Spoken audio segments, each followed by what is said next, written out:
Hello and welcome to the channel.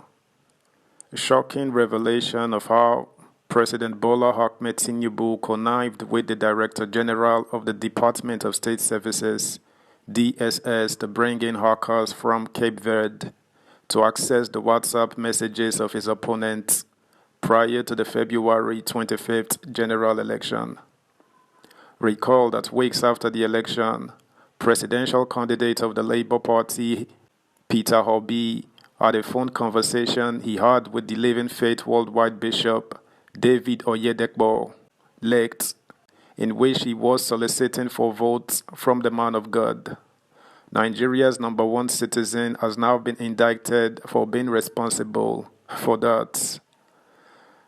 Subscribe, like, share, and comment. Thank you. How Director General of Nigeria's Secret Police DSS helped Tinubu get hackers to access WhatsApp messages of opponents after presidential election.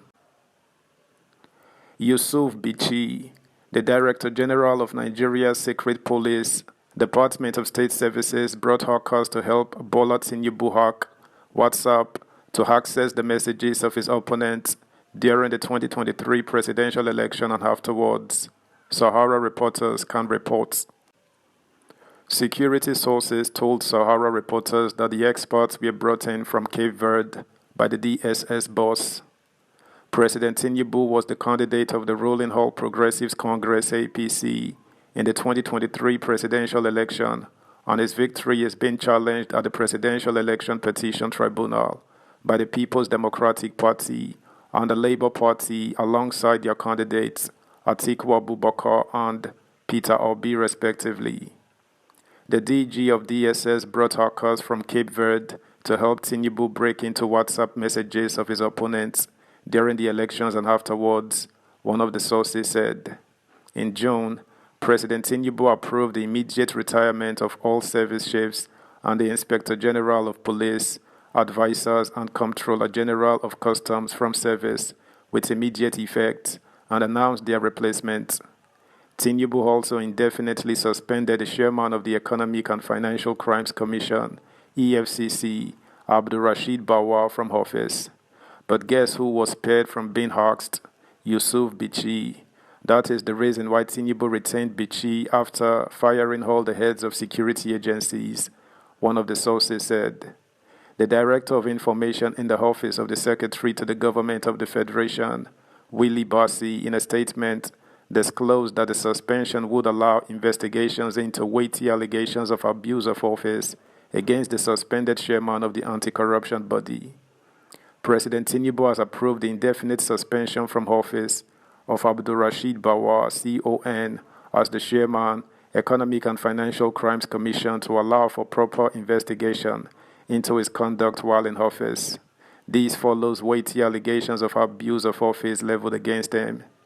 Bawar has been directed to immediately hand over the affairs of his office to the Director, Operations in the Commission, who will oversee the affairs of the office of the chairman of the Commission pending the conclusion of the investigation, the statement read.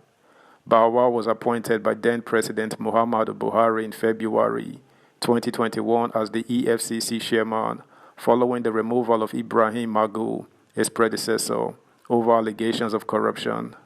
Bawar was subsequently invited for questioning by the DSS and has been in the custody of the Secret Police since then. On June 28, Sahara reporters exclusively reported that Bawar had been moved from the headquarters of the Secret Police to a private facility. Sources told Sahara reporters that Bawar was moved to another facility to have total control over him after he refused to write any statement in custody.